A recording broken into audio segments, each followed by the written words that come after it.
Hi and welcome back to the Stockholm School of Economics and Handelsdagarna's late night talk show. We are joined by our last guest of the day. He is Managing Director at Deutsche Bank Nordics, Chairman of the Swedish Chamber of Commerce for the UK, and also a good friend of mine. Calling in from London, John Olsson. Welcome to the studio. Thank you very much, Philip. Good to see you, and very pleased to be part of Handelsdagarna. That's very, very pleasing. The pleasure is ours. Fantastic to have you here. How is life in London these days?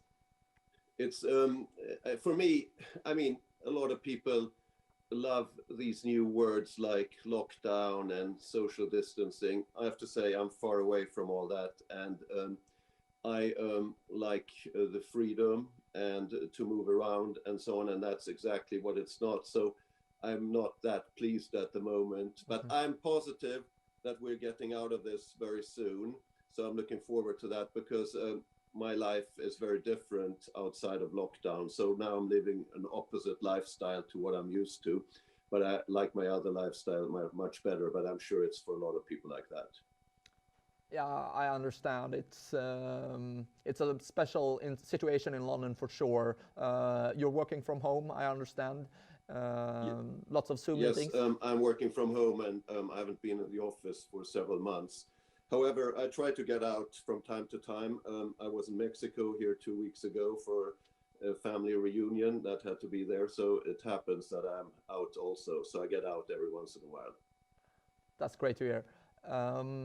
I thought we were going to begin this interview speaking a little bit about Deutsche Bank. What does it actually mean to be CEO and a leader of such a big bank? What are your main tasks or sort of main focus? I mean, if I look at the student population, one has to decide many things before going into a career. And one of them you have to look at is if you're a big company person or more an entrepreneurial person. And in a large company, it is very interesting, very dynamic, lots happening, but you have to like that atmosphere because a lot of people like getting into a world of international dynamism, which all international and large companies are about. However, there are a lot of people who also have other skills that maybe are not part of a sort of big company culture environment. And that's, for example, if you are a very strong entrepreneur, you have lots of ideas. Of course, you can flourish also in a large company, but then maybe it's better to start your own company. I very early in my career, I knew that I was more a big company person and I thrived there. And it is interesting, it's entrepreneurial, but it's very different from being in a small company environment growing that.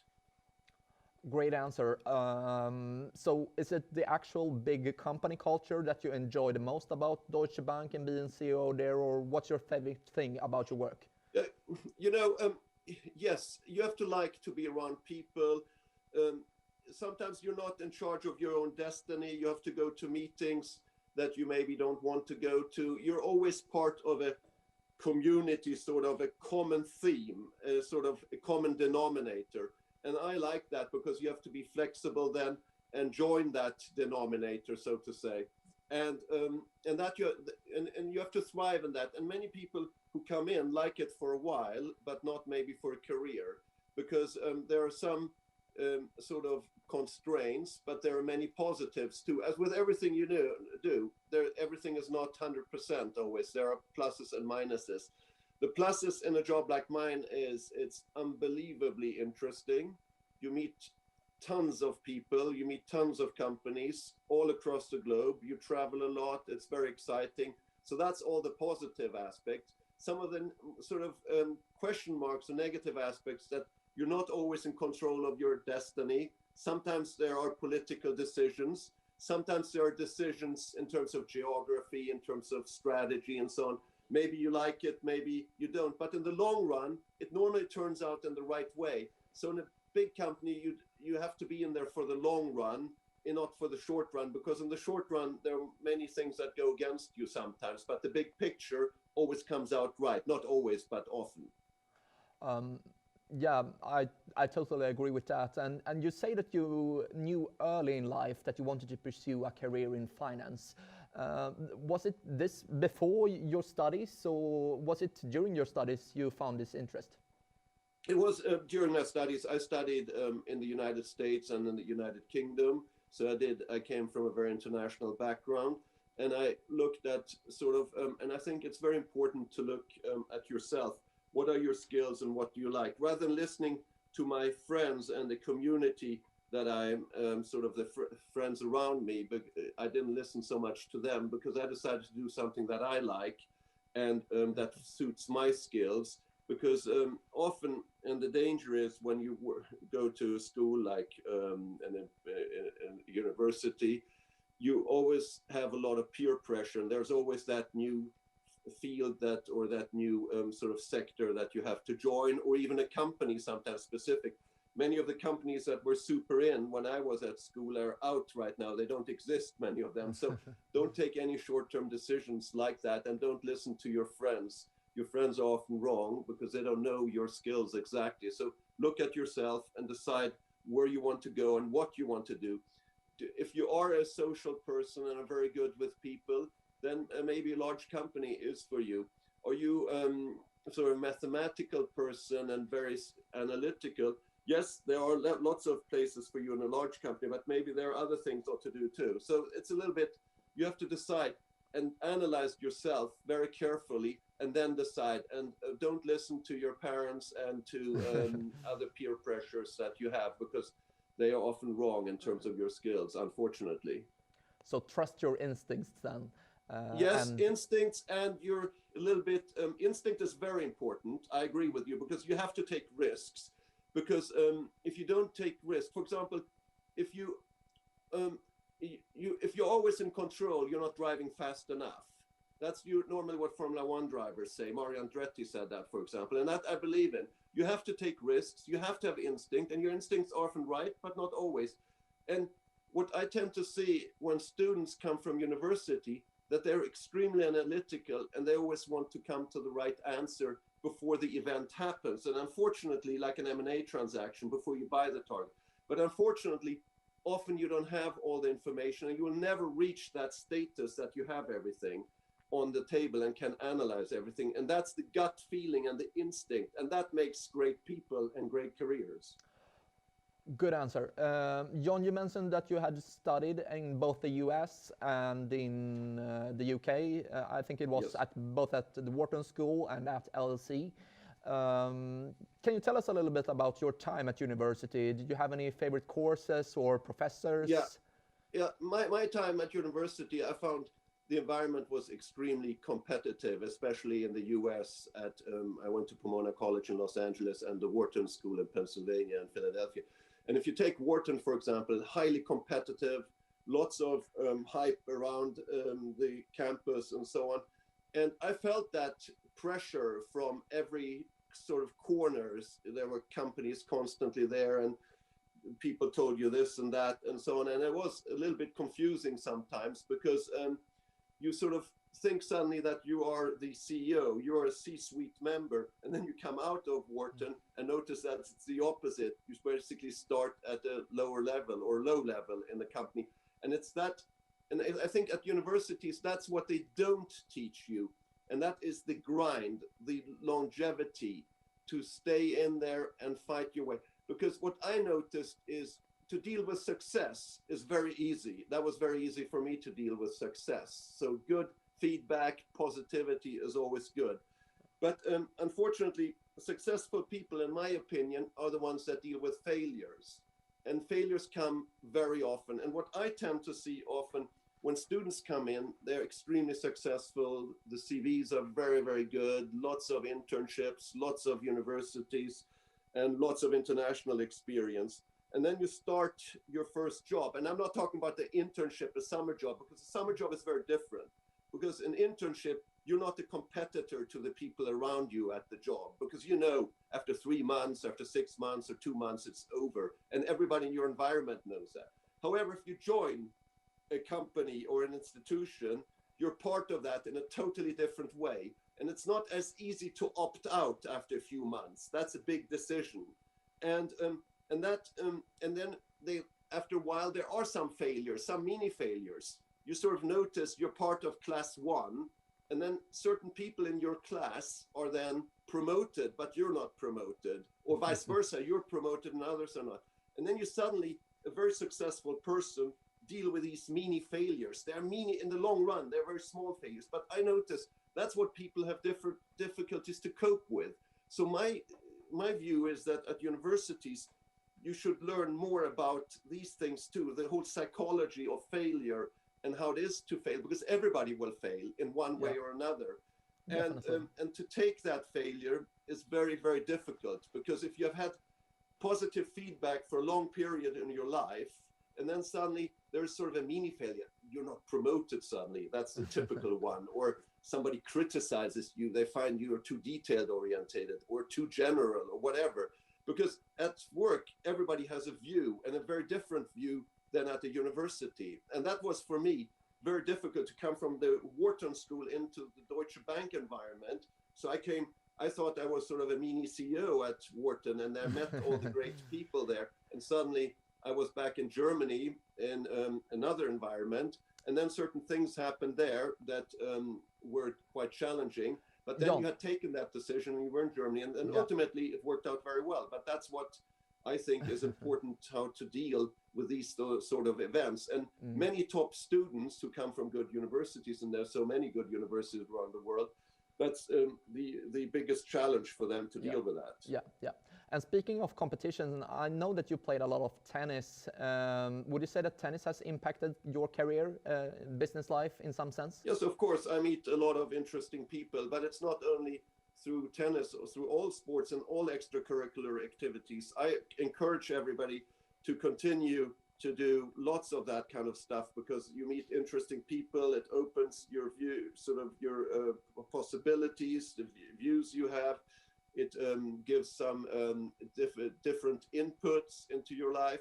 And tennis, as you know, we have played a lot together in the past. And I remember one match here earlier this year, or last year, wasn't it this year? Yeah, but, I think I lost that one, unfortunately. Even as an older person, you can sometimes excel, and that's what I like.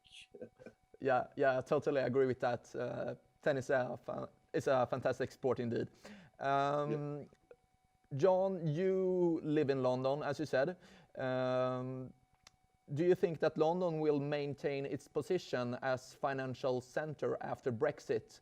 I mean, there are challengers such as Frankfurt. That's a common topic. I'm also chairman of the Swedish Chamber of Commerce here, and that's a very large organization, and lots of companies are members there, and a lot of students, by the way, too, who do internships there. And so there are lots of opportunities there. But in terms of London, in my view, a city like London will thrive in the future, and there is no way it will go down.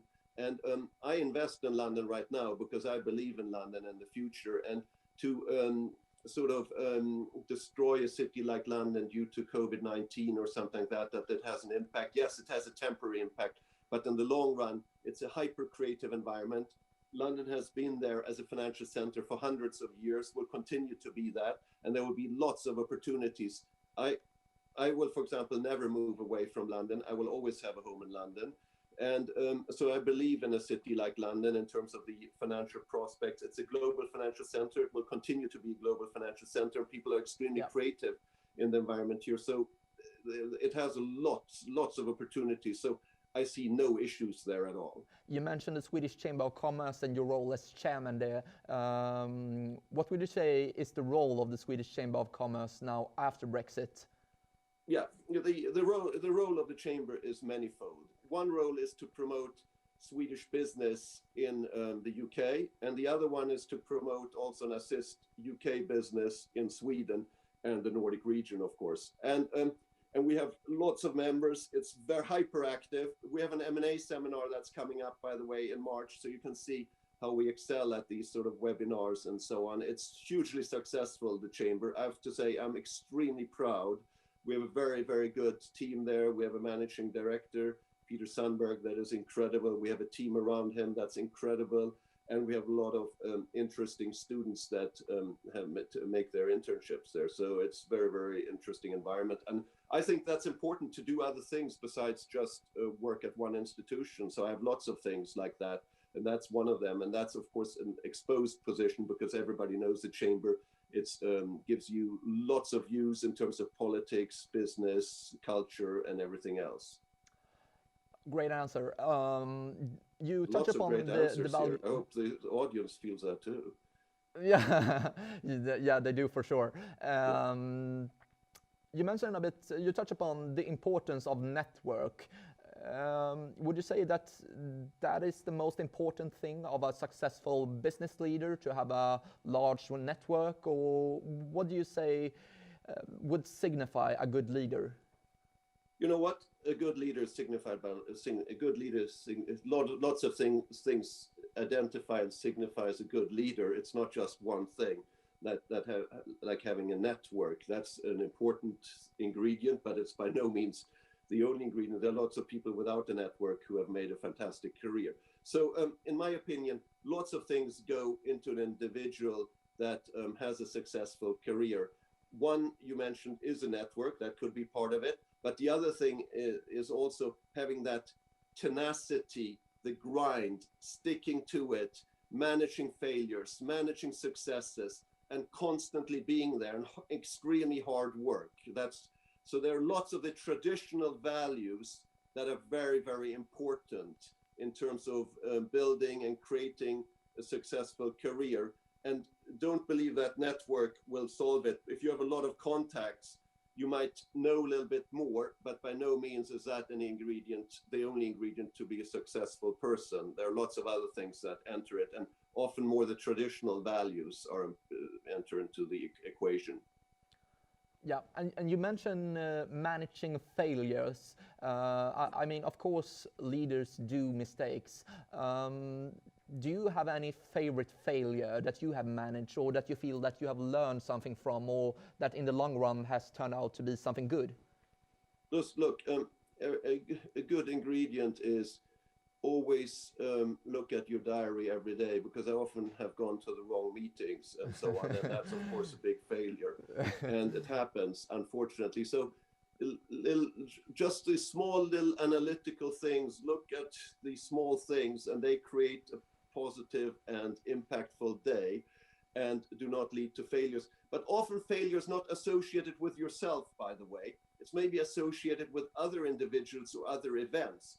For example, if you decide, Philip, you're a successful student, at least that's what you told me, and and you sort of decide to develop a successful career, and then and you decide it's research, and then it's research, tech research, because that's very in at the moment in the bank, and then suddenly you start working. It's very dynamic for the first year, and then suddenly you notice that everybody gets fired because your division does not fulfill the financial goals, or tech research is not anymore required because somebody else does it better, some online site or so on.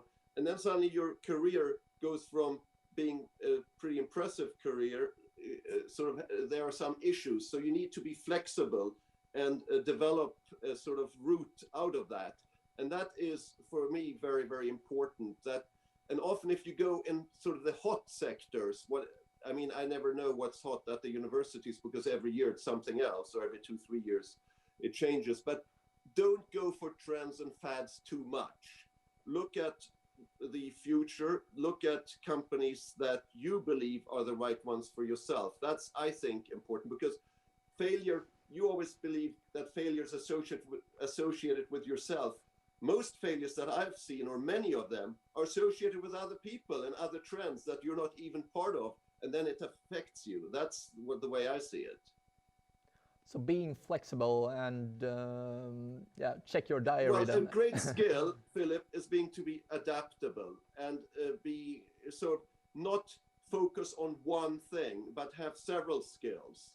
Because the one skill that you're good at might be out of favor after a few years. And in banking, it's a hyper-fast and dynamic world. And I'm talking banking here because I'm there, but it's in tech sectors, of course, even faster. And you can easily be in a subsector there that's very hot and interesting for a few years, and suddenly it's out of favor.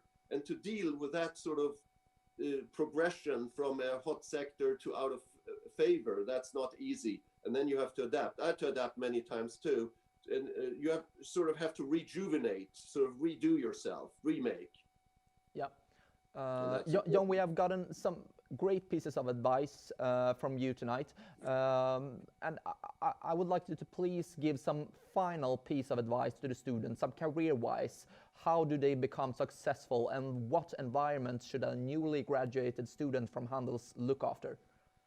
Well, I believe we have lots of other universities here too present. You told me not only Handels, so I will generalize that. Yeah. I think the most important piece of advice that I could give anybody is to choose something in a community and culture that suits your principles and your skills.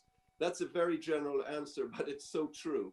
Because if you are a marketing person, and you are good at consumer products and all that stuff, don't go maybe to a financial M&A house. Maybe there are departments that suit you, but I'm just saying it's important to understand exactly within not only which companies you should apply to and potentially work for, but also which divisions within companies, because it's so different and so diverse. For example, at Deutsche Bank, we have 100,000 employees and all kinds of skills, and it's a typical large bank. But there's so many subdivisions where you can thrive. And the other thing is, there's not a good and a bad career, or not a good and a bad person, not a good and a bad sort of academic background. It sort of fits to everybody. And what I would say the following: if anybody would have told me at university, even at the later stages of my university, who would be successful and who would be unsuccessful, I mean, in general now, I could not have told.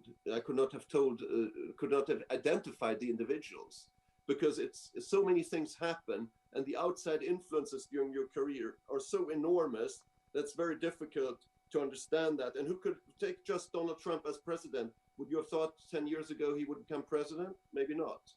Or Joe Biden today, or whoever it is. You know, it's success and failure are very closely aligned, so you can never tell. You know, one sidestep might make you the CEO, or one sidestep might make you sort of fail to become CEO. So it's very, very difficult. And it's often other people who decide, not yourself, your destiny, unfortunately. Jon, fantastic to have you here tonight. Thank you for the great advice and for this very inspiring chat. Best of luck in London, and thank you for being here tonight. Philip, it's not only in London. I mean, I'm global, so it's anything. It works here. And I would say that I'm open to answer any questions if you call me or get in touch with me. It's very easy to get in touch with me via the social networks or Deutsche Bank email or phone numbers and so on, and I can give advice more personally about Deutsche Bank or the Swedish Chamber of Commerce or some of the other organizations that I'm part of. But thank you very much for being part of Handelsdagarna here. Thank you, and I very much enjoyed it. Thank you. Thank you, Jon.